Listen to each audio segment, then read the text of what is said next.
ശരിക്കും പാറ കൊണ്ട് ഇങ്ങനെ ഉണ്ടാക്കിയെടുക്കാൻ പറ്റിയില്ലേ?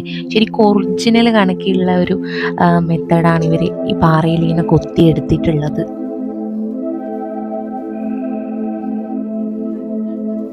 പൊളിയായിട്ട് ഒരു പാറ കൊണ്ട് എന്താ പറയുക, കുറേ പാറകൾ ഉപയോഗിച്ചിട്ട് ഉണ്ടാക്കിയ ഒരു അമ്പലമാണിത്.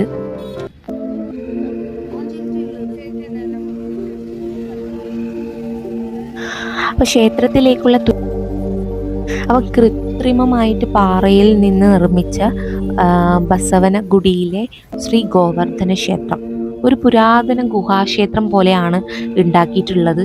നല്ല തണുപ്പാണ് ഇതിൻ്റെ ഉള്ളിൽ കയറുമ്പം തന്നെ.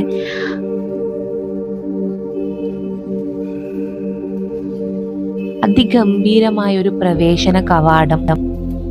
അതിനുശേഷം പാറയിൽ നിന്ന് വെട്ടിയതുപോലെയാണ്, നമുക്ക് വെട്ടിയതുപോലെ തോന്നിക്കുന്ന ഒരു തുരങ്കത്തിലൂടെയാണ് നമ്മൾ അമ്പലത്തിലേക്ക് പ്രവേശിക്കുന്നത്.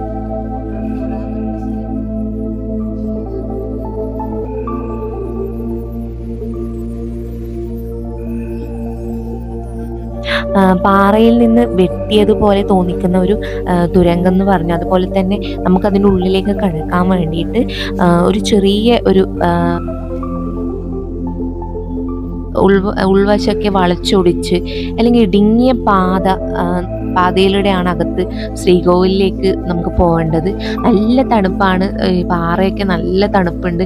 ശരിക്കും ഒറിജിനൽ പാറ ഒരു ഗുഹ പോലെ തന്നെയാണ് ഉള്ളത്. അപ്പോൾ നേരെ നമ്മൾ പോകുന്നത് ശ്രീകോവിലിൻ്റെ ഉള്ളിലാണ്. അപ്പോൾ ഞാൻ അവിടുത്തെ ഫോട്ടോ ഞാൻ എടുക്കാനുള്ള പെർമിഷൻ ഇല്ല. ഞാൻ കണ്ണ് വെട്ടിച്ചെടുക്കാനുള്ള ഒരു ഇതെനിക്കും ഉണ്ടായിട്ടില്ല. അതുകൊണ്ട് ഞാൻ ആ ശ്രീകോവിലിൻ്റെ ഉള്ളിലുള്ള ഫോട്ടോസൊന്നും ഞാൻ എടുത്തിട്ടില്ല. അപ്പോൾ ഞാനിത് ഗൂഗിളിൽ നിന്ന് എടുത്തിട്ടുള്ള ഫോട്ടോ ആണ് നിങ്ങളെ കാണിക്കാൻ വേണ്ടിയിട്ട് ഗൂഗിളിൽ നിന്ന് ഞാൻ ഡൗൺലോഡ് ചെയ്തിട്ടുള്ളൊരു ഫോട്ടോ ആണിത്. ഗോവർദ്ധന പർവ്വതത്തെ വിരലിൽ ഉയർത്തിപ്പിടിച്ചിരിക്കുന്ന ഭഗവാൻ ശ്രീകൃഷ്ണൻ ആണ് ഇവിടെ നമുക്ക് കാണാൻ പറ്റുന്നത്.